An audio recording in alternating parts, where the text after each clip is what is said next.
Scroll through social media and you'll find success looking picture perfect. Sharp suits, milestone celebrations, press features, and grand "We crossed rupees 5 crore turnover" announcement flood your feed. There are photo shoots with folded arms, startup jargon flying around, and captions that scream confidence. From the outside, it looks like the ultimate dream: freedom, fame, and financial wins. But behind all that glamour is a reality that doesn't get talked about enough: the initial grind. But here's the thing: that phase is where real entrepreneurs are born, not in the limelight, but in the quiet struggle. Not with applause, but with resilience. The glam comes later, but the grin, that's the real story. And today, we are talking about exactly why earning your first rupee 1 lakh often feels harder than your first crore, and why that struggle deserves more spotlight than the success ever will. The truth is, the early phase of building a business is one of the toughest tests of character. It's not just about launching a product, it's about surviving the silence. Because at the start, there are no fancy boardrooms, no marketing team, no PR agency. There's just you trying to figure out how to turn an idea into income. Socially, it's a strange space to be in. Your family might support you, but it's the kind of support that comes with subtle worry. They smile when you share updates, but there's always that gentle backup plan in their eyes. Friends are kind, but they don't really get what you're doing. They note politely when you talk about your business idea, but the conversation quickly drifts to weekend plans or who's switching jobs. Well-meaning relatives keep forwarding job openings on WhatsApp, followed by "just thought I'd share, you never know." And at social gatherings, you dread the moment someone asks, "So, what do you do?" Because how do you explain a dream that's still under construction? A venture that hasn't made headlines or money yet, but lives in your mind and your browser tabs. Personally, it's even tougher. The journey is mostly just you, your laptop, your ambitions, and a head full of to-do lists. It's quiet, and not the peaceful kind. Doubts show up uninvited. Self-belief wavers. You have to be your own motivator, your own critic, your own customer service rep. It's emotionally draining because in the beginning, success feels distant and failure seems to be just one wrong decision away. In the early stages of building something from scratch, the financial journey often feels like a never-ending roller coaster, full of steep drops, unexpected turns, and the occasional moments where you can finally catch your breath and enjoy the view. But mostly, it's a ride powered by grit, desperation, and the hope that tomorrow will be better than today. When you start, there's no steady paycheck waiting for you at the end of the month. There's no HR department assuring you that your salary has been credited.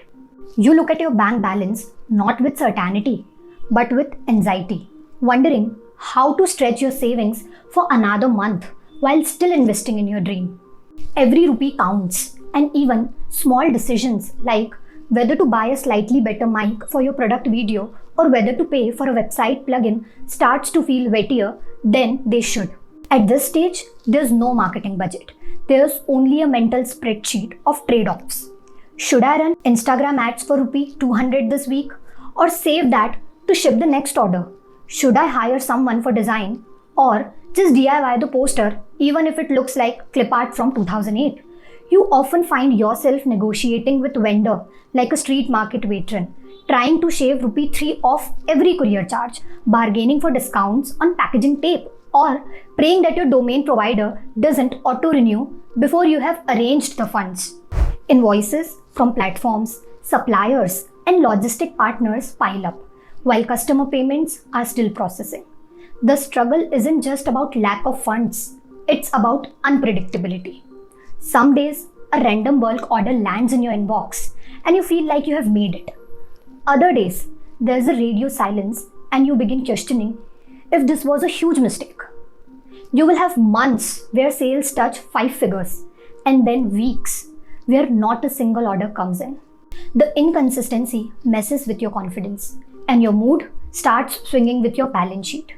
And yet, in the middle of all that financial pressure, there are sparks of pure, unfiltered joy. Like when someone you have never met places an order and you realize someone out there believes in what you're doing.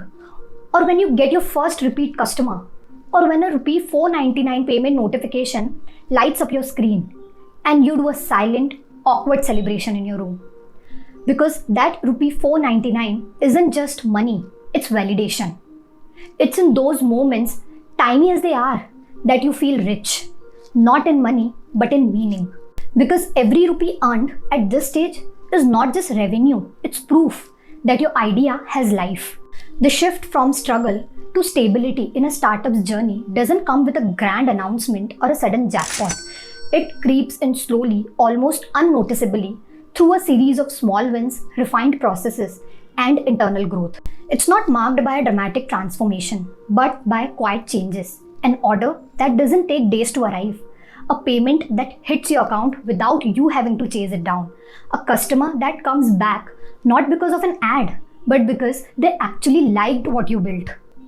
You begin to notice that some of the chaos you used to fight daily has been replaced by structure, and structure brings relief. Financially, you stop counting every rupee as a potential loss. You no longer flinch when paying for tools or services because now you understand their value. You start reinvesting your business not just out of hope, but with data, patterns, and confidence that it will pay off. You might even start paying yourself a little, not just scraping by with personal savings. Cash flow improves, and so does your ability to plan, to delegate, and to think beyond just surviving this month. The fear of zero orders becomes less frequent, replaced by the challenge of fulfilling growing demand without compromising on quality. Other things shift too. Your family, once cautiously supportive, starts to genuinely believe in what you're doing. There, "Are you sure this will work?" becomes, "How can we help you grow this?" Friends now ask curious questions instead of giving confused nods. Some might even come on board to collaborate or work with you. Those uncles who sent job links, they start introducing you with pride. This one started their own company. You no longer have to justify your journey. People start recognizing the grin behind your growth. You grow in ways you never imagined. You learn to trust yourself more. The voice in your head that once questioned every decision begins to sound a little more confident, a little more forgiving. You don't panic at every glitch or delay. You have seen worse and you have survived. You start to build systems, hire help, and free up mental bandwidth to focus on strategy, not just survival. And when you look back at the early days when every sale felt like a miracle and every mistake felt like the end, you realize what once drained you has now made you resilient. The stability doesn't make things easy, but it makes things clearer. You begin to see that your idea has legs, your work has value, and most importantly, you have what it takes to build and sustain. You realize that the bigger numbers came easier, not because the work became less, but because you became more experienced, more structured, more prepared. You now have systems in place, tools that work, and maybe a team that understands your vision. Scaling happens with strategy. There are processes, timelines, even buffer for mistakes. You make decisions based on data, not desperation. But when you earned that first rupees 1 lakh, you didn't have any of this. You were relying purely on grit, belief, and an unshakable hope that someday it would all be worth it.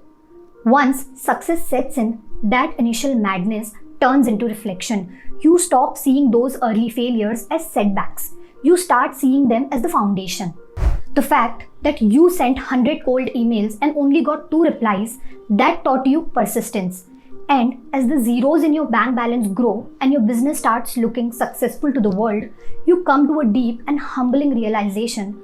Earning rupees 1 crore is largely a matter of scale, but earning that first rupee 1 lakh, that was a battle of spirit, of resilience, of raw hustle. That was where your character was forged. So now, when someone asks you about your proudest milestone, you don't say 5 crores. You say that first lakh, because that's when you truly earned something. Not just money, but belief, courage, and the right to call yourself an entrepreneur.